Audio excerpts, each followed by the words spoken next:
Okay, so let's talk about UFC 263 coming up this weekend, headlined by obviously the middleweight title fight. It's going to be Israel Adesanya taking on Marvin Vettori in the main event.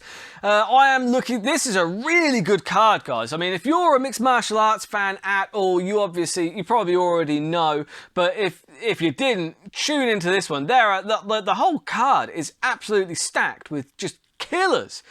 And it's even forced me to put a couple of side bets on. So in a nutshell, what I'm going to be doing is taking you through, there's 4 fights that I've picked out here that I'm going to be putting some money on, where I think there are a couple of lines that are interesting, and also breaking down those 4 fights, because who has time to break down every single one of them? Either way, there's some fantastic fights on this card. So I'm going to give you a little highlight tour of what to expect from UFC 263 in 15 minutes or less. This is the Burt Locker Fights in 15. I'm going to start off with my side bet. Getting a little side action here because there are a couple of fights. Damian Maia's taking on Beneil Dariush. Now that is going to be an interesting one because obviously Beneil Dariush and Leon Edwards fought not that long ago and it ended because of an eye poke. So they're actually in the same building again today, but they're not fighting each other. Beneil Dariush is taking on Brazilian Jiu-Jitsu and UFC legend Damian Maia. You've also got Paul Craig, the Scottish submission magician, who is taking on Jeremiah Hill. Now that is going to be an excellent fight as well. Both of those two have got great scrap written all over them. Now you've got Craig and Maia. They're both very good submission guys. They're submission like wizards, really. So I've gone with a submission double, a cheeky submission double. Maia and Craig, both to win by submission, is 24-1 for good reason. They're both underdogs and for good reason. But so moving on from that, I like throwing just little bets out there, just a little Hail Mary. Why not, eh? What do you got to lose other than a quid here and there? You can't take it with you when you die, can you, eh? But Eric Anders against Darren Stewart is the first fight that I am going to be looking into in some more detail. So these guys fought not that long ago. It was a couple of months, if that. And I do remember it quite well because it was funny. Eric Anders, I think the week before, was making fun of Peter Yan for forgetting that they weren't using pride rules, when he got disqualified against Aljamain Sterling.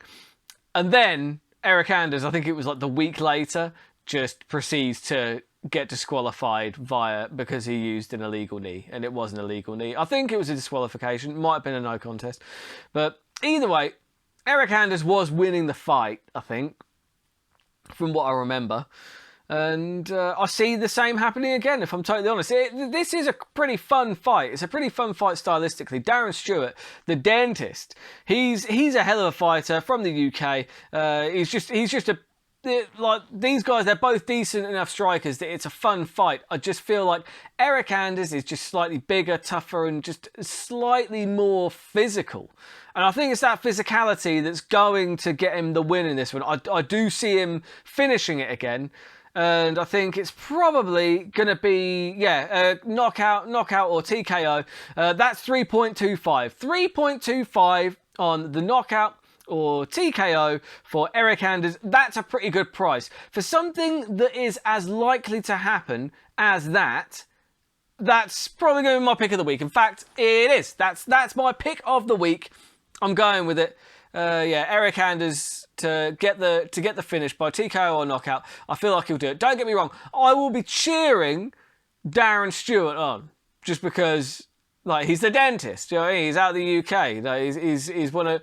I always cheer on the English fighters. It's just how I do it. But do I think that my money is going on Eric Anders because my wallet has no patriotism whatsoever. Moving on. The next one I'm going to be looking at, it's not the co-main event. It is a 5-rounder. I think you already know which fight I'm talking about. It is Leon Edwards taking on Nate Diaz. Nate Diaz is back. Oh, I'm so happy. Do you know what I mean? He's up in the press conferences, he's smoking blunts. He's not been talking that much shit because, to be honest, I feel like there's quite a good level of respect between Leon Edwards and Nate Diaz here because I haven't seen that much shit talking anyway. They both want to just go in there and have a scrap. Now, I've started to do a little bit of a turn on this fight, if I'm totally honest. But not on the fight itself. The fight I think is fantastic. It's going to be really good fun. But at first I was just like, well, this is a really easy fight for Leon Edwards. You know, Leon's just a very good, crisp striker. He's excellent at putting together his combinations. He's a good kicker. Diaz has struggled with kickers in the past.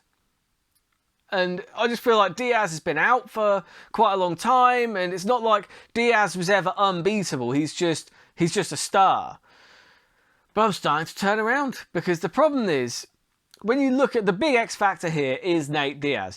Like, Nate Diaz, yeah, okay, yeah, he can be beaten. We've seen it. But it's just, there is no quitting him. It's not like he's coming back just for the money. Okay, the money probably does help, but it's just that his style could be kryptonite for Leon Edwards, because number one, Diaz is an absolutely insane level grappler. If this goes to the floor, if it goes into a clinch, if they get into a scramble, Diaz is very good at winning scrambles. He's very good at turning those to his advantage. And I just look at what he did to Gray Maynard in terms of striking. The thing with Diaz's style of striking, similar to his brother Nick, is that they're pillow punches. Like, they're not that powerful. I'm sure they hurt. Right, I'm not using pillow punches as a term of disrespect. What I mean is that a pillow will put you to sleep eventually, and so will Diaz's punches. Do you know what I mean? Like, literally, it's just the volume. He'll hit you with so many of them that all of a sudden, Frank Shamrock actually said this. It was about his brother Nick, actually, his striking style. He said, you know, at the end of the day, it's like you get hit by all these punches, and none of them hurt, and you're like, yeah, these are nothing. Then all of a sudden, you start feeling a little dizzy. Then all of a sudden, you're just staring up at the lights, wondering what the fuck happened. And that could happen. I mean, it happened to Gray Maynard. Gray Maynard had real problems with it. It's just that performance alone put big respect on Nate Diaz's name.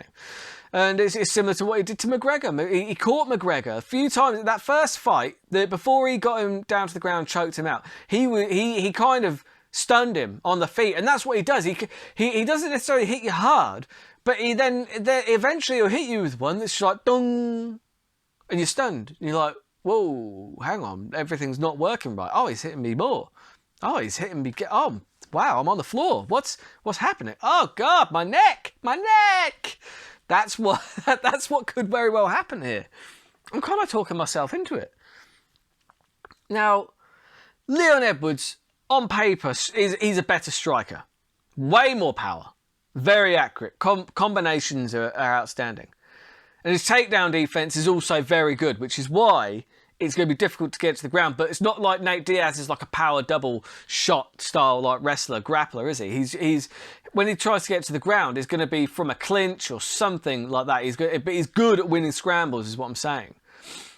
So I'm kind of hedging my bets on this one, because gun to my head, I'm going with Leon Edwards by knockout or TKO, because I feel like there's a good chance that if he tees off on Nate Diaz, that scar tissue opens up. There's the opportunity for doctor stoppages. Leon Edwards has got very good power. He could just put his lights out. I feel like Leon Edwards really, really is hitting his stride. So I'm going to go with Leon Edwards by the knockout or TKO. That's what's going on my bet slip, because that is what's going in my accumulator. I am, however, shoving some side action on, because Nate Diaz to get the submission is plus 11. That's 10 to 1. So I'm having a go on that all day. That's worth a quid. That's well worth a quid. That was just to win back some of your losses if it is to go wrong, because Nate Diaz is perfectly capable of doing that, and I do want to leave that out there. He's perfectly capable of submitting guys like Leon Edwards, and he could very well do it. Either way, I am so looking forward to this fight. It's just going to be great to see. Stylistically, this is going to be an excellent fight. It should be. Do you know what I mean? So yeah, all I can say is enjoy the hell out of that one. Davidson Figuero against Brandon Moreno is the co-main event, and that is for the 125-pound title. This should be a really amazing, if it's going from the first one. Now, Moreno did a great job last time, but Davidson, going into that fight, let's be fair, it was the fastest title turnaround in the modern era. He did it quickly. That weight cut is no picnic for Davidson Figuero, so to do it twice must have been tough. I'm not saying that's why Moreno did so well. Well, that is what I'm saying in a nutshell, actually. I'm just going to put it out there. I feel like that's why Moreno had all the success that he did, was because Davidson Figuero was quite compromised. Because the thing is, right, even as good as he was in the first fight, Moreno, it was like every time he connected, it was like, wow, okay, he's still in this. It was mostly, people were impressed because Moreno was still in it. Like, because no one expected him to be. Every time Davidson connected, it was like you winced, because that dude has got such crazy power for such a light man. Well, he's not that light when he gets into the octagon. That weight cut is brutal. He can't do that for much longer. But either way, I feel like the rematch is faster and more brutal, and I actually think that it's going to be a guillotine here. I think that it's going to be that there's going to be an exchange. Like Figueroa's power is going to come through. He's going to get the knockdown. He's going to grab that neck, and he's going to get the submission. That is +8. That's going on the bet slip. Boom. Then we've got Adesanya versus Vettori. Jesus Christ, where do you start with these guys? I mean, let's look at the first fight. Israel clearly won the first fight, but the third round went to Vettori. So this is now a 5-round fight, okay? So the argument is, can Vettori get the momentum going? And if he was to win the third round, fourth round, fifth round, then yeah, obviously he can win the fight 3-2. However, the cardio strategy is far different from a 3-round fight to a 5-round fight, so I'm not sure that hugely applies. And the thing is, the first fight shouldn't have been a split decision. Like, Adesanya clearly won, just not the third round. Now, Vettori is not on the same level as Adesanya in striking, we know that. But the real question here is, can Marvin Vettori kind of win the third round and then keep that momentum going? Because another thing that I really don't like is that Vettori seems very angry. He seems very upset. And, you know, Adesanya's living in his head rent-free. Like, the press conference, he lost it. And I'm just like, no, that's not good. That's not good. Seldom do emotional fighters perform well. And Marvin Vettori is, like, so angry. Maybe it helps him. I don't know. I don't know if it does, though. Seems like people that are angry make mistakes. And Vettori can't afford any mistakes against Israel Adesanya. And so I'll go back to my original point that, like I said, this is all about getting the fight down to the ground. I don't feel like Marvin Vettori can compete with Adesanya on the feet. And the question is, will Adesanya tire like he did in the first fight to allow him to get the takedown to take over in the third round? My answer to that is no, because I don't think we're seeing a third round. I think that this one is closed in the second. I think that Israel Adesanya is going to knock Vettori's lights out in the second round. That is +11. That is 10-1. I'm having a go on that. That is added to the bet slip. That is my prediction. I feel like Adesanya is too slick. He's too good. He's going to put those lights out. So, the real terrible bet is to put all those onto one slip, because I'm a madman like that. I'm a glutton for punishment. So what you do is you take the Eric Anders knockout, TKO, take the Figueroa submission, the Leon Edwards KO, TKO, and round 2, Israel Adesanya.